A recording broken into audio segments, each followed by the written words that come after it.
Are y'all ready for some CrossFit?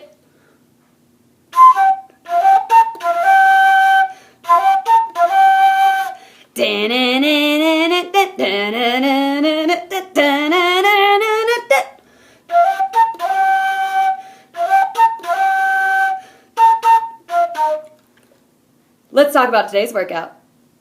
For the warm-up, we're going to do 3 down and backs of 4 different moves.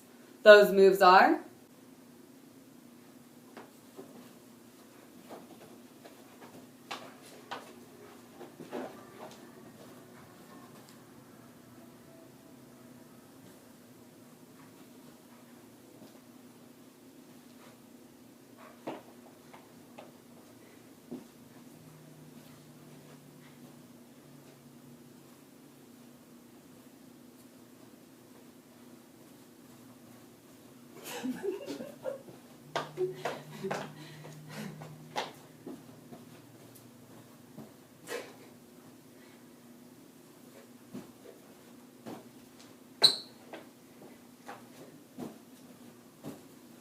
All right, after that, you're going to do 15 wall touch dead bugs and 15 wall touch hip hinge. Those look like this.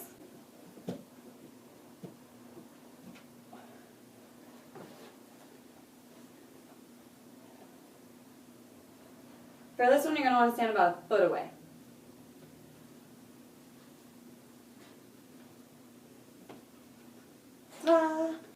For mobilizing today, we're going to open up those shoulders a little bit, but also stretch out our hamstrings at the same time. So you're going to want a dumbbell, a kettlebell will work. Honestly, even just a towel will work because you're going to put it behind your back and hold it with your palms facing behind you like this. So if that means holding a towel, that's fine too. Then I'm going to go into a hip hinge. So that means I'm keeping my shins vertical, knees back, and I'm leaning down, sending those hips back. You should feel it in your hamstrings right about here. Making sure that you're really cranking those shoulders back too. Let's do that nice and slow for about 10 to 15 times. For the workout today, we've got 10 rounds for time. You're going to start with 10 sit-ups per round. You can use an ab mat if you'd like, but if you don't have one, no big deal. Then you've got 10 American kettlebell swings, which means we're taking it all the way overhead. But that's only if you have a kettlebell. If you are using a dumbbell or a bag with a dumbbell or weight in it, then I would prefer you do them Russian, so that way we're a little safer, but you're going to do 15 instead of 10. Let's take a look at the moves. No, they weren't.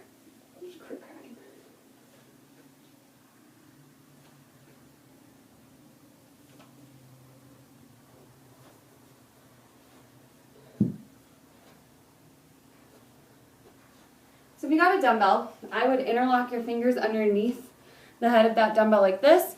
Hold on nice and tight. Don't stand in front of something that's important to you. And then same thing as a normal kettlebell, just go to eye level. And then I've actually put the same size dumbbell into this bag here. So I'm going to hold that nice and tight. Gives me a little more leverage with a little more stability in my grip.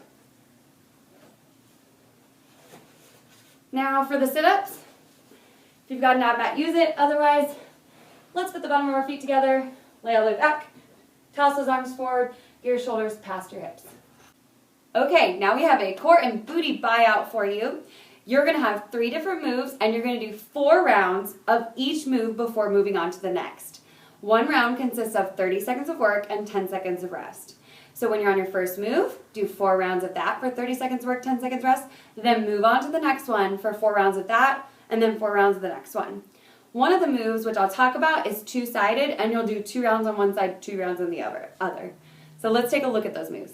This first one's called a lumberjack. It is 2-sided, so you're going to want to do one side for 2 rounds and then the other side for 2 rounds. It looks like this.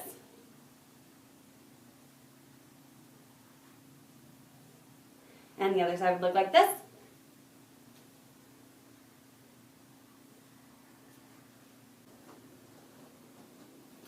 The next one is mountain climber crunches. So for this one, we're going to take it down into a plank. And normally we take mountain climbers out to the side like this, but this time we're actually going to try to take our knee to our elbow instead of our foot to the outside of our hand. So if I'm doing one, it looks like this. You should really feel it in those obliques. For this one, you're going to need a couch or a bench or a box, just something that's comfortable that you can rest your shoulders on. I like my couch because then it pads your shoulders as they move across. So potentially, if you are using a box, maybe put a yoga mat on it. So then what I'm going to do is place the dumbbell on one side. So this is also going to be a two-sided move, so let's do 2 rounds on one side, two on the other. Then I'm going to pick up this leg, I'm going to hold onto the weight, and I'm just going to do simple glute bridges, so touching down to the ground, and then lifting into that bridge and right back down. And that's it for your hump day workout. Have some fun!